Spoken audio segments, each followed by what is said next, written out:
اس ماہ کے اوائل میں میانمار کے مغربی قصبے پتین میں درجنوں روہنگیا مسلمانوں کو پہلے سے بھرے ہوئے قید خانوں کی کوٹریوں میں ٹھونس دیا گیا۔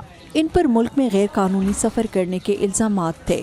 روہنگیا کو نقل و حرکت کی آزادی حاصل نہیں ہے۔ ہم نے روہنگیا پر حال ہی میں جبری مشقت اور قومیت کے حقوق پر پابندی جیسے واقعات قلم بند کیے ہیں۔ ہمارا خیال ہے کہ راکھین کی ریاست میں روہنگیا کے خلاف جاری پرتشدد کارروائیاں روکنے کے لیے عالمی عدالت انصاف کو فوری طور پر عارضی اقدامات اٹھانے چاہیے۔ پچھلے ہفتے میانمار کی سربراہ آن سان سوچی نے اپنے ملک کی فوج پر روہنگیا مسلمانوں کی نسل کشی کے الزامات کو رد کیا اور کہا کہ یہ کارروائیاں دہشت گردی کے خلاف ایک جائز رد عمل تھا۔ میانمار عدالت سے درخواست کرتا ہے کہ وہ اس مقدمے کو اپنی لسٹ سے ہٹا دے۔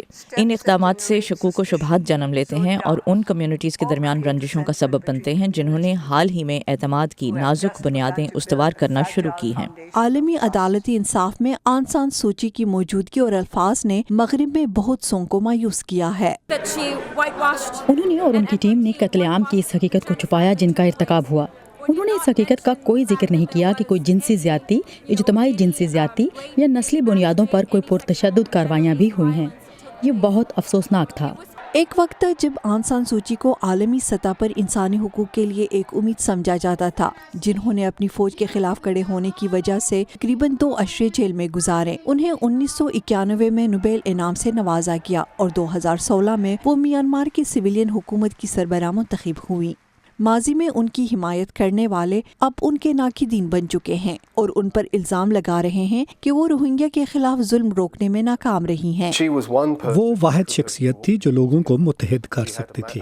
انہیں ملک میں تمام مذاہب اور نسلی گروہوں کی پذیرائی حاصل تھی، لیکن انہوں نے ایسا کرنے کی بجائے اس کے مخالف راستہ اختیار کیا۔ پتہ چلا ہے کہ ان کی سوچ بھی بدھ مت قوم پرستوں کی طرح ہے، اور یہ کہ وہ بھی روہنگیا مسلمانوں کے خلاف متعصبانہ رائے رکھتی ہیں اور ان کے خلاف امتیازی پالیسیوں کے حق میں ہیں۔ میانمار میں آن سان سوچی کے اب بھی لاکھوں کی تعداد میں حمایتی موجود ہیں، جن کا اصرار ہے کہ ان کی لیڈر ایک ایسے کثیر نسلی ملک کا انتظام چلانے کی کوشش کر رہی ہیں جہاں اب بھی زیادہ تر اختیارات فوج کے ہاتھ میں ہیں۔ تاہم میانمار میں موجود اقلیتیں محسوس کرتی ہیں کہ ان کے ساتھ دھوکہ ہوا ہے۔ دیگر نسلوں کے افراد انہیں عدالت میں اس فوج کا دفاع کرتے ہوئے دیکھ رہے ہیں جو 8 برسوں سے ان کے خلاف جرائم میں ملوث رہی ہے، اور وہ یہ سوچ رہے ہیں کہ ہم نے کس طرح کبھی ان پر اعتبار کیا تھا، اب ہم کیسے ان پر اعتماد کر سکتے ہیں۔